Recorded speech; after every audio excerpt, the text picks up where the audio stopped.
નમસ્તે બાળ મિત્રો, તમારા ખુશી દીદી ફરી હાજર થઈ ગયા છે નવી વાર્તા સાથે. તો સૌપ્રથમ શું કરીશું? મોબાઈલને દૂર રાખીશું, દૂરથી જ વાર્તા સાંભળીશું, જેથી મોબાઈલના ખરાબ રેડિયેશન આપણને અસર ન કરે. આજની વાર્તા છે એક પોપટ અને એક કાગડાની. તો ચાલો શરૂ કરીએ. એક સુંદર મજાના બગીચામાં જુદા જુદા વૃક્ષો ઉપર જાત જાતના પક્ષીઓ રહે. એક ઝાડ પર એક પોપટનું કુટુંબ રહેતું અને એક કાગડાનું કુટુંબ. એમના બચ્ચાઓ સાથે સાથે જ મોટા થયા. તેઓ ત્યાં જ મોટા થઈને યુવાન બની ગયા. એક દિવસ પોપટે એની માને કહ્યું કે તે નજીકમાં આવેલા જંગલમાં કમાવા જવા માગે છે. એટલે કે નોકરી કરવા માટે જવું છે તેને નજીકના જંગલમાં. માને તો ચિંતા થઈ, પણ એણે પોપટને જંગલમાં જવા રજા આપી અને થોડા દિવસોમાં જ પાછા આવી જવા માટે કહ્યું. પોપટ જંગલમાં જઈને એક તળાવ કિનારે આંબાના ઝાડ પર રહેવા લાગ્યો. એ ત્યાં મજાથી બેસતો, ઝૂલા ઝૂલતો અને કેરીઓ ખાતો. એક દિવસ એણે એના ગામના એક ભરવાડને જોયો. એટલે એણે એની માને સંદેશ આપવા વિચાર્યું. એણે ખૂબ જ નમ્રતાથી ભરવાડને વિનંતી કરી અને ગાવા લાગ્યો. ભાઈ ગાયના ગોવાળ, ભાઈ ગાયના ગોવાળ, મારી માને એટલું કહેજે, મારી માને તેટલું કહેજે. પોપટ ભૂખ્યો નથી, પોપટ તરસો નથી, પોપટ આંબાની ડાળ, પોપટ સરોવરની પાર બેસી મજા કરે.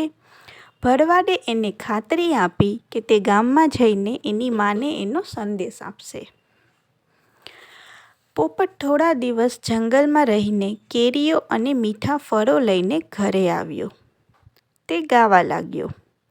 ઢોલિયો ધરાવો, પાથરના પથરાવો, પોપટભાઈ કમાઈને આવ્યા છે, પોપટભાઈ કેરીઓ લાવ્યા છે, પોપટભાઈ મીઠા ફળો લાવ્યા છે.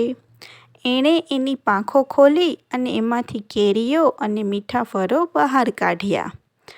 પોપટભાઈની પ્રગતિ જોઈને ઝાડ પર રહેતા બીજા પક્ષીઓ બહુ ખુશ થયા. આ જોઈને કાગડાના કુટુંબે પણ કાગડાભાઈને જંગલમાં જઈને કંઈક કમાઈ લાવવા કહ્યું.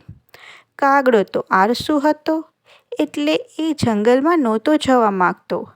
એની માએ એને પરાણે ઢકેલ્યો, એટલે એણે રડારડ કરી મૂકી અને દુઃખી થઈને ગયો. એ કાદવ કીચડવાળી ગંદી જગ્યાએ જઈને બેઠો. એ ગંદકી અને જીવડા ખાવા લાગ્યો. એણે જ્યારે એના ગામના ભરવાડને જોયો, ત્યારે એની સામે બૂમો પાડીને હુકુમ આપતો હોય તેમ બોલ્યો. એ ગોવાળિયા, એ ગોવાળિયા, મારી માને જઈને એટલું કહેજે, તેટલું કહેજે કે કાગડો ભૂખ્યો નથી, કાગડો તરસ્યો નથી, કાગડો કાદવમાં મજા કરે, કાગડો ગંદકીમાં મજા કરે. ભરવાડ તો કાગડાની ઉદ્ધતાઈ જોઈને ગુસ્સો થઈ ગયો. એણે કાગડાનો સંદેશ લઈ જવાની તો ના પાડી દીધી કે આવી રીતથી કંઈ ગુસ્સે થઈને વાત કરવાની હોય. પેલો પોપટ કેવો નમ્રતાથી મને વાત કરતો હતો ને આ કાગડો તો જો, નહીં આપું તારે માને સંદેશ.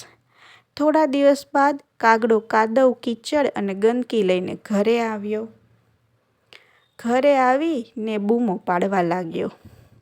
ઢોલિયો ધરાવો, પાથરના પથરાવો, કાગડાભાઈ કમાઈને આવ્યા, કાગડાભાઈ કાદવ કીચડ લઈ આવ્યા, કાગડાભાઈ ગંદકી લઈ આવ્યા.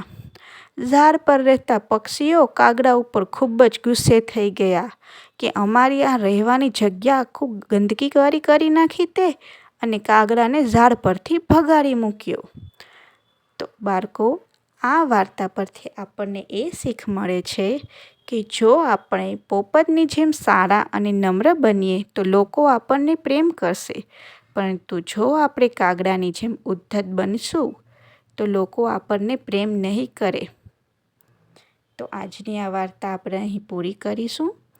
ફરી નવી વાર્તા સાથે મળીશું. ત્યાં સુધી મમ્મી પપ્પાની વાત માનતા રહેજો, થોડું થોડું તોફાન કરતા રહેજો. Bye bye.